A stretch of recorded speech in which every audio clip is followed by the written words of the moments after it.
while back, I wrote an article called "Don't Go to the Gym Without a Plan." The argument? Your gym time is precious.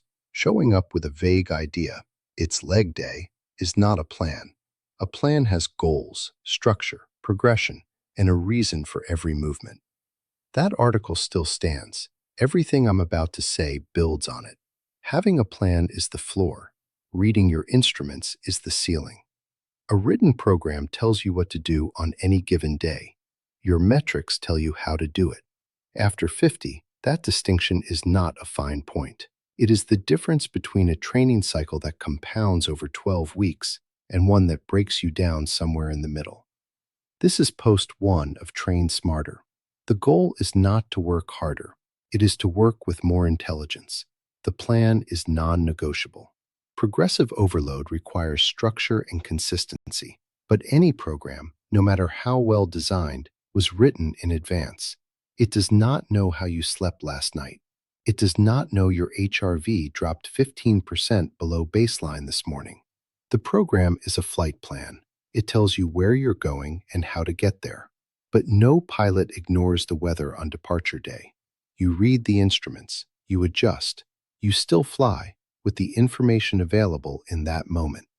That is metric-guided training, not an excuse to skip sessions, a framework for smarter decisions within the program.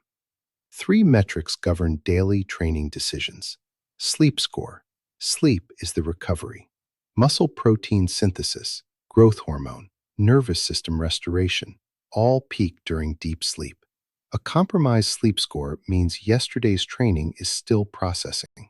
Maximum intensity into an incompletely recovered system is not discipline, it is noise. Heart rate variability, the readout of your autonomic nervous system. High HRV means recovered and ready. Low HRV is not a rest day order, it is an intensity governor.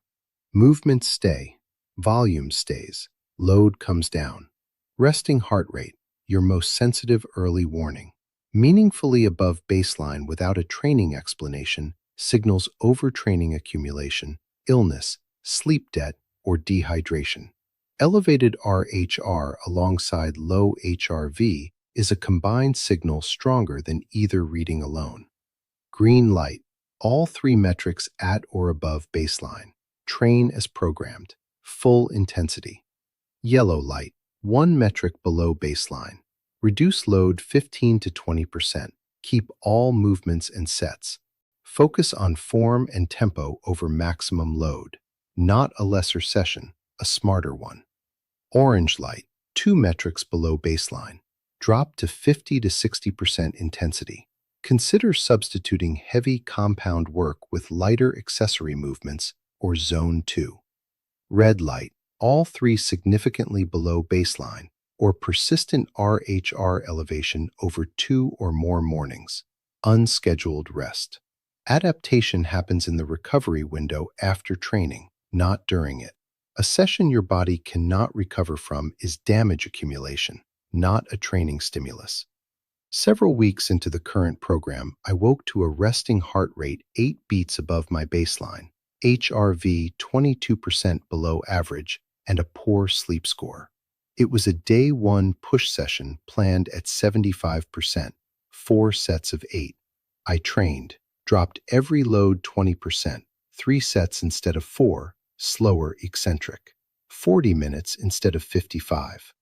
2 days later, all 3 metrics had returned to baseline. The next day 1 session ran at full intensity and felt stronger for the modification earlier in the week. The plan gives you direction. The metrics give you the weather. Flying the mission requires both. Next, in Train Smarter, the sleep protocol. Sleep is the primary mechanism by which your body converts training into adaptation. The highest leverage post in this series. I'm Marty at VirtaFitness. I'll see you next week.